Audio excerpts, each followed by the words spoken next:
Mulheres de bem policiais vem desenvolvendo. Então, a gente vem desenvolvendo, vem mostrando capacidade de esclarecer um crime mais complexo, mesmo diante das dificuldades, através da nossa criatividade, porque o policial brasileiro ele tem que ser criativo. Ele tem que ser criativo sem ser, como é que eu posso dizer, sem ser arbitrário. Sim. Porque a gente é fiscalizado por todo mundo. Olá, meus amigos, você vai assistir mais um corte do podcast Papo Informativo. Não se esqueça de se inscrever em nosso canal, ativar o sininho de notificação e deixar o seu like. E compartilhe para os amigos assistir este vídeo. Eu teve de impacto, seja como agente ou como delegado, o senhor escolhe aí a experiência de impacto, porque o senhor sabe, né? O senhor até então era bacharel em Direito, fez pós-graduação, não sei se foi antes ou foi depois, mas aí o senhor vai falar. Qual foi o primeiro impacto quando vestiu a farda da polícia e foi para a rua? Como eu mencionei, no ano de 2003, eu estava me formando em Direito e fui aprovado nesse concurso. Estava como agente de investigação em Pernambuco e já fui nomeado aqui para delegado em 2006, março de 2006. A primeira delegacia ao qual fui nomeado, fui designado, foi as delegacias de Prata e Ouro Velho. Fica onde esse? Fica na região da 14ª Delegacia Seccional de Monteiro. Então, Prata e Ouro Velho fica ali no Giro de Monteiro. Ouro Velho fica divisa com Pernambuco, com São José do Egito, Pernambuco. Sei. E Prata fica um pouco antes. Na época, era uma sede de comarca, Prata deixou de ser comarca, né, recentemente, nessa rearrumação realizada pelo Tribunal de Justiça do Estado. Mas fui primeiro para lá. Agora, a primeira delegacia que eu fui nomeado, naquela época, deram uma viatura, aliás, nem uma viatura tinha. Era uma viatura que era compartilhada, na verdade. Oxente. Era uma viatura compartilhada, Polícia Civil e Polícia Militar. Era segunda, quarta e sexta, era Polícia Civil, terça, quinta, sábado e domingo, Polícia Militar. É verdade isso que eu estou dizendo. Era de Irmantelo. E aí, um servidor que não era concursado, era nomeado, ele foi designado para ir comigo. Então, era eu, delegado, e esse agente que, inclusive, não era concursado, era nomeado. Cheguei na delegacia, na época não tinha telefone fixo, não pegava celular na época, né? Não tinha telefone fixo, não pegava celular, não tinha um rádio comunicador. E não tinha computador, tinha uma máquina de datilografia. Fiz diversos flagrantes, né, oitivas, requisições de exames periciais nessa máquina de datilografia. Né? Fiz bastante naquele ano, logo quando a gente entrou naquele ano de 2006, nós fizemos bastante dessa forma. E realmente era essa a situação. E isso realmente, como eu vinha da Polícia de Pernambuco, realmente impactou um pouco, né? Impactou um bocado, porque realmente faltava bastante coisa. E muitas vezes, como eu falei, vizinho à Delegacia de Prata, na época, tinha uma escola, né? Tinha uma escola e nessa escola tinha um orelhão. E o meu chefe imediato queria saber se eu estava ali trabalhando mesmo. E ele queria ligar para o orelhão que eu corresse do gabinete da delegacia para atender, porque senão eu levava falta. Oxi. Pois é, na época. O ponto era o telefone, era? Então, na realidade, o ponto de contato era o orelhão da escola e o que me virasse para ir lá atender na hora que ligasse.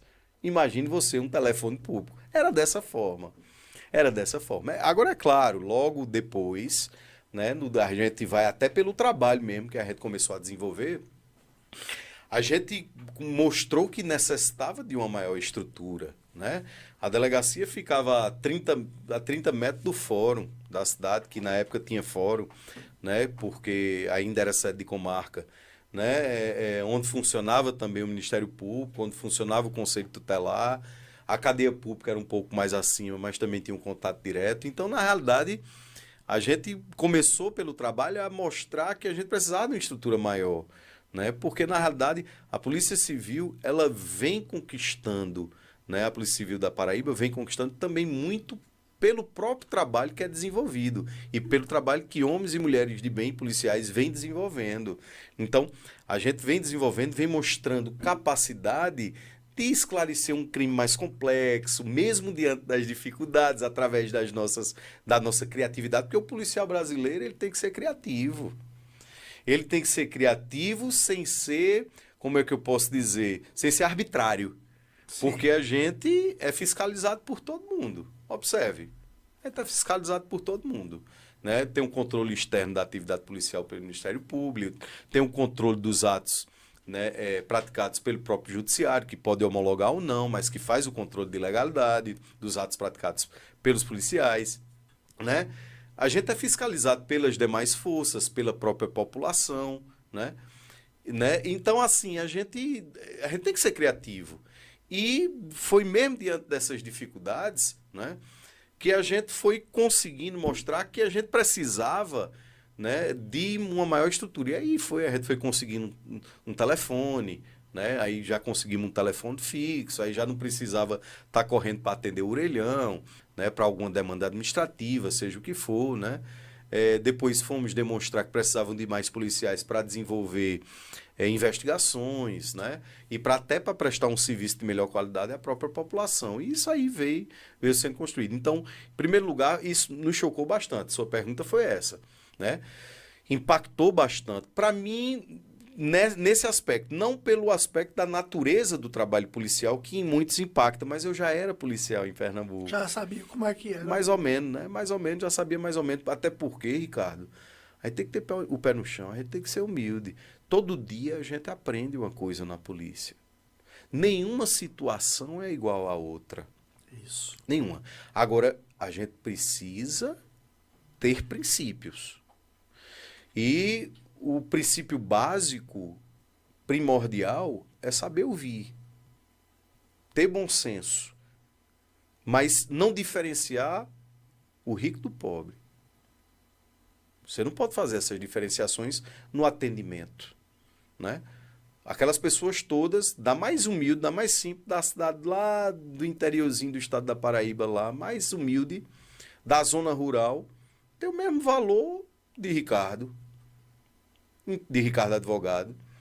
Ou seja, a gente tem que saber disso. A gente tem que saber disso. Por quê? Porque todas essas pessoas pagam os nossos salários. E essas pessoas, se procuram a polícia, elas querem ver o seu problema resolvido. Muitas vezes, a gente não consegue. A polícia não tem bola de cristal. A polícia, muitas vezes, não tem condições de dar aquela resposta imediata.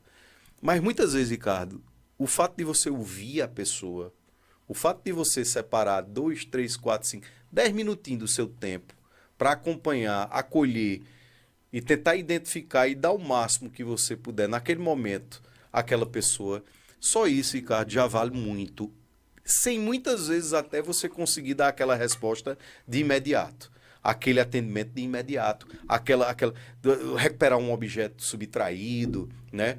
Conseguir esclarecer um crime violento, às vezes um familiar está mais aperreado, conseguir submeter uma perícia num celular que demanda tempo porque precisa de autorização judicial, setor, né, competente para isso, dentro da própria polícia, ou seja, muitas coisas que às vezes não dependem só daquele imediatismo ali. Mas o fato de você parar e ouvir, isso é primordial na atividade policial.